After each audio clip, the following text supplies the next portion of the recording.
Hi again. Today's lecture will be a review of terms that we came into contact with last week as well as this week, and we will throughout the rest of the semester. These are terms that are absolutely core in gender and women's studies. So to start with, I'm going to give you a list of these terms so that you can write them down and then make sure that you have an appropriate definition by the end of this lecture. So the terms are sex, intersex, gender, masculinity, femininity, hegemonic masculinity, and then hegemonic femininity, sexuality, sexual orientation, homosexual and homosexuality, heterosexual and heterosexuality, lesbian, gay, queer, questioning, bisexuality, polyamory, sexual preference, heteronormativity. I'll say that one again. Heteronormativity. Transgender, cis, C-I-S, gender, transsexual, drag queen, drag king. Okay, that's a lot of terms. I bet you know most of them, but I'd like to go over what we mean when we say them in this class. Okay, so let's start with sex. We're going to think it's easy and we'll see how complicated it gets. So sex typically refers to the biological components of organisms. The components include chromosomes, genitalia, hormones, and secondary sex characteristics. While over 99% of humans are either male or female, there have been 5 sexes identified using chromosomal combinations. So, you know your chromosomes from 5th grade biology. XX for female, XY for male. But other combinations including XO, XXY, and XYY have been identified.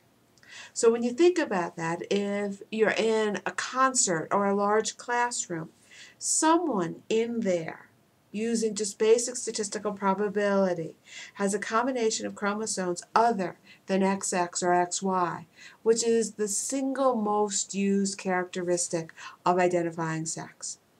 All right, when someone doesn't have XX or XY chromosomes, they're often called intersex. All right, intersex. An old term that is not used anymore is hermaphrodite. So going back to the 19th century, physicians and sexologists often considered such individuals sick or suffering from some kind of syndrome or abnormal, especially if their external genitalia didn't match their chromosomes. Often cures were suggested or forced upon individuals or their families. Today, the existence of multiple sexes beyond male or female is considered instead a human variation that doesn't necessarily need medical intervention. And so we see kind of lots and lots of news articles, for example, about the desire for such individuals to not have corrective surgery, or choices by parents to not have corrective surgery, and lots of debate about that. And so again, there's been a move from kind of medical intervention with babies to the acknowledgement of human variation that is beyond the spectrum of male and female, and that human variation is considered comparable to, in many cases, that we have different eye colors, we're different heights, that are all acceptable when we think about how we're different from each other. And so again, when we think about kind of just that binary of male and female, know that today it's far more complicated than that. Okay. That then moves us on to what is, in fact, can acknowledge far more complicated is the notion of gender. So gender in general are the behaviors that are associated with biological sex. These behaviors change drastically by culture, as well as historically and geographically, kind of going back to that constructionist model that we talked about last week. So let's throw out some easy example. Work is gendered. Most jobs, not all, are sex stereotyped. All right, so if I say to you today, who do you expect to be a clerical worker? Say, of course, women, females. But in the past, clerical workers in banks in particular were overwhelmingly, if not exclusively, male. When we think about physicians in the United States, right, we think that that is a gendered occupation that is held not exclusively, but by men. Right? In Russia, just the opposite. All right, doctors have traditionally been women. Okay, gender is, and can anybody think of the reason why? All right, I'll give you a second to think about it. But the simple explanation is that when we think of doctors, we think of the tremendous amount of scientific training, all right, that goes into that kind of occupation, and that it is a scientific occupation. In Russia, on the other hand, being a doctor is considered to be in the service sector, a helping occupation, right? What goes along with kind of a female gendered notion. All right, gender is typically put on a continuum of masculine and feminine, all right, kind of masculine and feminine like we talked about, male and female. But if this was our masculine over here, all right, and so masculine and feminine, but think about kind of masculine, we're going to use this one as masculine, this one as feminine. The characteristics that are associated with masculinity tend to be more valued in a society than those that are associated with femininity. All right, kind of think of some of those characteristics of masculinity. All right, hardworking, rational, go-getters, strong, decisive. All right, versus kind of nurturing, caring, weak even, all right, the characteristics that are associated with femininity. And so because of that, in a society, that which is considered masculine is typically more valued than that which is considered feminine. Okay, that notion of hegemonic masculinity and hegemonic femininity is what are all of the characteristics that go along, the stereotype, all right, the manly man, all right, the girly girl. That's our hegemonic male or hegemonic masculinity, and hegemonic femininity, a girly girl, for example. Okay, so let's kind of construct that feminine woman and that masculine man and think about how we perceive of each of them, okay? And again, like this.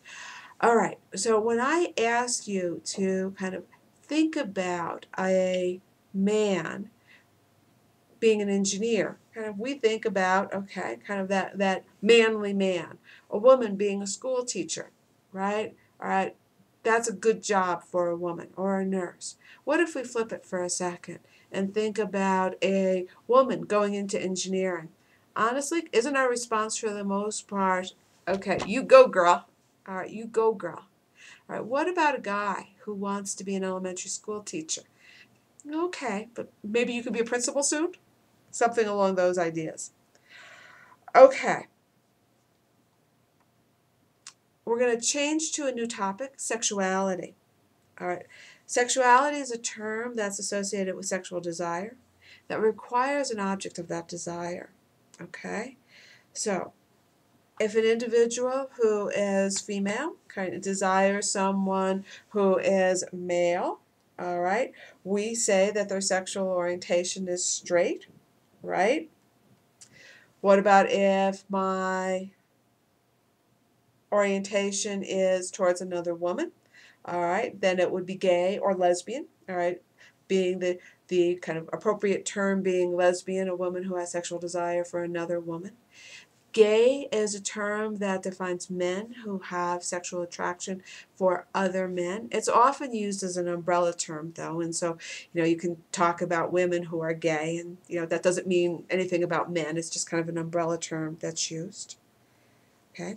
Sexual orientation is often used to denote the concept that one is born with a predilection for a particular object of sexual desire. Again, like sex as well as gender, that's up for a lot of debate. Are we born with a sexual orientation? And we'll probably talk more about that in this class, but certainly in other classes in gender and women's studies. Okay, so, issues regarding sexuality are in the news tremendously these days, but it's somewhat intriguing to understand that the concept of homosexuality and heterosexuality and identifying individuals as heterosexual or homosexual is a relatively recent phenomenon. It has only existed since the 1880s. So we're talking about less than 150 years of that notion. Now, of course, the behaviors were out there. Of course they were, as well as the relationships existed before that time.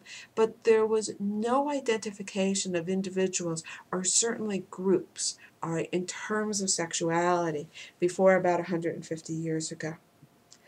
Okay, so we reviewed the term sexuality, sexual orientation, homosexual, homosexuality, heterosexuality, lesbian, gay, queer. All right, a term that we hear lots of ways these days. Okay, so 2 definitions for queer. Queer is now being used as an umbrella term for those who don't have or don't want to be associated with any particular sexuality, right? Kind of the postmodern notion of bursting apart, all right? This definitive, all right, straight, gay, or bi, okay? The other term is, it's just all encompassing for the LGBT community, all right? So one is that all-encompassing term, kind of the way gay was used in the past. The other is just the rejection of a kind of normative expectation regarding sexual desire and what it means, okay? Sometimes when you see the acronym LGBTQ, so lesbian, gay, bisexual, transgender, which we'll get to in a second, that Q is for queer. It's also sometimes used for questioning. Let's go back for just a second. I didn't identify bisexuality. And bisexuality is honestly what you think of in terms of an individual when there's a belief in a true sexual orientation, that instead of having a sexual orientation towards men or women, that orientation is both. The term these days that is often used is polyamory, right? Polyamory, all right? Affectional preference or desire for both sexes. Okay. A new term that's being used is heteronormativity, all right? Heteronormativity, all right? And heteronormativity is the notion that heterosexuality is expected, accepted, and privileged. Right? This heteronormativity is enforced by other societal institutions such as the family, law, and religion. All right, and we'll talk a lot about heteronormativity, all right, throughout the course, and many of the authors in your text will talk about notions of heteronormativity. All right, let's move on to the notion about transgender. Transgender is an encompassing term that's associated with a gender and or sexual performance by an individual that doesn't match biology. All right? And so often we think of a transgender individual as someone who is born male and prefers and acts as female, all right? Or vice versa, someone who's born male and performs and acts in the world as male. Okay. Pronoun preference for a transgender individual is typically the portrayed gender, but it's always acceptable to ask the individual. You should also know that there's no assumption of sexuality here. Don't assume that a person who is male, who is performing as female, has sexual desire for a male or for a female. And instead, either ask or you don't, but don't make an assumption about it. All right, some transgender individuals are gay and some are straight. A new term that's being used is cisgender, CIS, gender.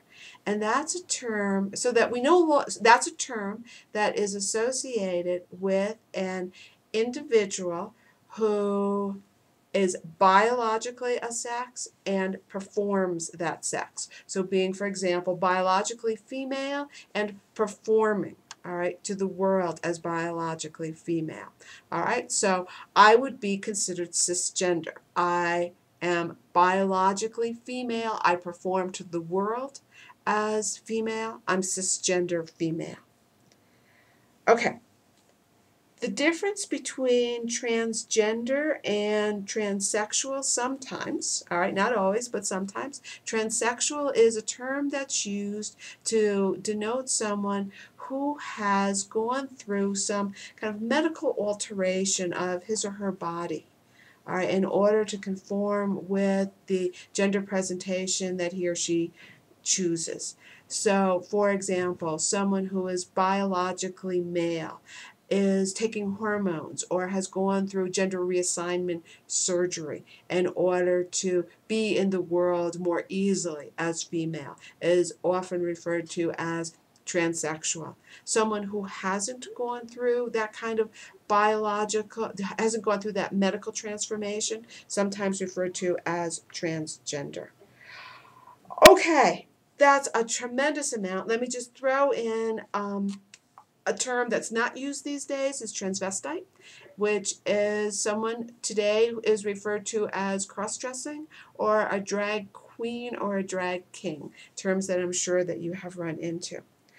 Okay, that's a lot of terms. I hope that you got them all. Let me just review them again real quickly, and you can check your notes that you have sex, intersex, gender, masculine, feminine, hegemonic masculinity and femininity.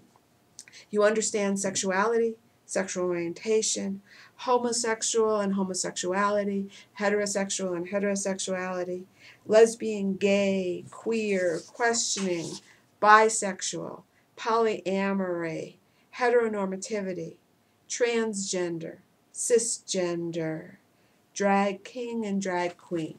And if you have all of those, you're doing great. Okay, I wish you a great week. Bye.